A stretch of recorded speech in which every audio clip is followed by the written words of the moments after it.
नमस्कार दोस्तों, जो से हरियाणा न्यूज पर आपका स्वागत है। मंगलवार को विकसित भारत संकल्प यात्रा कारद और परडाना गांव पहुंची, जहां कारद गांव में बतौर मुख्य अतिथि भाजपा के जिला मीडिया प्रभारी ईश कुमार राणा व परडाना गांव में राजेंद्र बार्डर पहुंचे, जहां दोनों ही मुख्य अतिथियों ने दोनों ही गांव के ग्रामीणों को संबोधित करते हुए कहा कि अब प्रधानमंत्री नरेंद्र मोदी की सोच है कि देश आर्थिक रूप से मजबूत हो। इसको लेकर वे प्रबल प्रयास कर रहे हैं। इसके परिणाम आपके सामने है, इसीलिए सरकार ने आपकी समस्याओं के समाधान के लिए सभी सरकारी विभागों को आपके द्वार भेजा है। उन्होंने कहा कि आज प्रदेश सरकार द्वारा चलाई जा रही कल्याणकारी योजनाओं का सीधा लाभ लोगों तक मिल रहा है। अब लोगों को किसी भी योजना के लिए लाइनों में लगने की जरूरत नहीं है। इसीलिए पूरा प्रशासन लोगों के बीच पहुंचकर मौके पर समाधान करने के लिए आया है। उन्होंने कहा कि अब लाभार्थियों को घर पर बैठे ही योजना सरकारी योजनाओं व सेवाओं की दिशा में शासन व प्रशासन काम कर रहा है। उन्होंने कहा, ईश कुमार राणा ने कारद गांव में एकत्रित अधिकारियों और ग्रामीणों को राष्ट्र निर्माण को लेकर शपथ भी दिलाई। आइए जानते हैं ईश कुमार राणा ने क्या कहा। भारत के विकास में, राष्ट्र के विकास में आपकी भागीदारी कैसे हो, ये जन भागीदारी कैसी हो, किस प्रकार हो, ये भी एक उद्देश्य है। आप सोचेंगे कि मेरी भागीदारी कैसी होती है? मैं कोई सरकार हूँ, मेरी भागीदारी होगी। अरे भाई, आपकी भागीदारी जितनी सरकार की है, आपकी भागीदारी उससे ज्यादा महत्वपूर्ण है। यदि इस देश का विकास करना है, उस संकल्प को दोहराना है, विकसित भारत बनाना है, तो इंडिविजुअल को व्यक्तिगत तौर पर पैरों पर खड़ा होना पड़ेगा।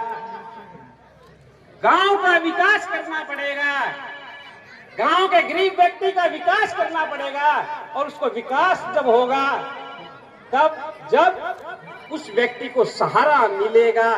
कई आदमी कमजोर होते हैं, कहीं देखो कहीं बड़द कमजोर हो जाए ना, डांडा कमजोर हो जाए, तो उसका पुंजड़ी पड़ेगा, सहारा जो और खड़ा हो जाए और सारे खेत में बाय देख। कई बार कमजोर आदमी को सहारा देने की जरूरत है, वो सबल प्राप्त करता है और अपने जीवन को सफल कर लेता है। और उसको देने के लिए ये मेला लगाया जाता है। संकल्प भारत यात्रा चल रही है। आप मुद्रा योजना के तहत योजना का लाभ उठाइए, प्रधानमंत्री स्वनिधि योजना का लाभ उठाइए। आप अपने पैरों पर खड़े रहिए, और जब आप पैरों पर खड़े होंगे और भारत के विकास में अपना योगदान देंगे, ये तय है कि भारत विकसित राष्ट्र बनेगा। इस प्रकार आप योगदान दे सकते हैं। भारत राष्ट्र बनेगा कैसे? अब किस बात पर आऊंगा कि भारत राष्ट्र कैसे बनेगा? भारत राष्ट्र तब बनेगा जब आपकी सोच उसको विकसित राष्ट्र बनाने की होगी। और वो सोच तब होगी जब आप ये सोचेंगे कि राष्ट्र प्रथम है, देश प्रथम है, देश पहले है। जब आप इस सोच को लेके चलोगे, तब आपको ये पता लगेगा, तब आप देश के विकास में योगदान दे पाओगे। 2014 से पहले एक विचारधारा थी, कई प्रशासनिक अधिकारी बैठे हैं, आप सब लोग उसके भुक्तभोगी हैं। 2014 से पहले एक विचार दिमाग में कौन था? आप किसी को काम कहिए, भाई ये काम कर ले, क्यों करना? देश का भला है। ये देश का भला मेरा क्या, मेरी जेब में क्या आ रहा है, मेरा क्या, मैं क्यों करूं? मित्रों, 2014 के बाद हम ये परिभाषा बदलने में कामयाब हुए।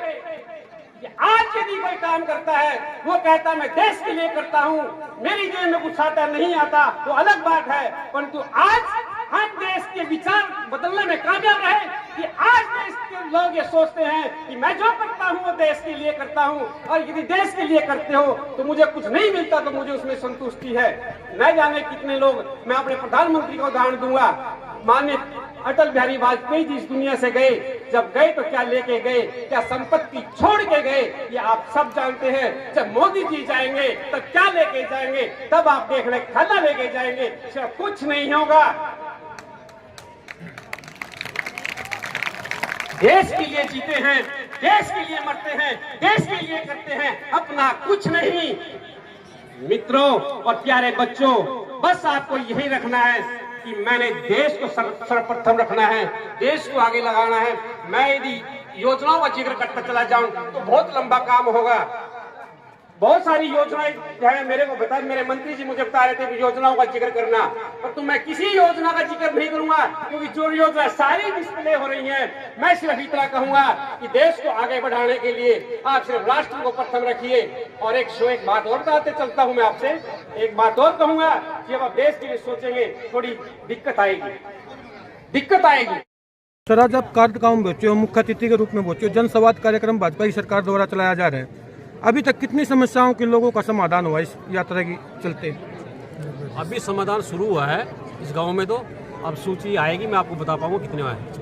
अभी तक टोटल कितने गांव? प्रशासनिक अधिकारी करेंगे, वो हमारे माननीय जिला मंत्री हैं जो इसके संयोजक हैं सुनील प्रधाना जी, उनके पास पूरा रिकॉर्ड है कि कितने गांव। आप करीब 20 विभागों को साथ लेकर चल रहे हैं, लेकिन अखबारों के माध्यम से भी, सोशल मीडिया के माध्यम से भी आपको पता चल रहा होगा समस्याएं जो कि तो खड़ी हैं।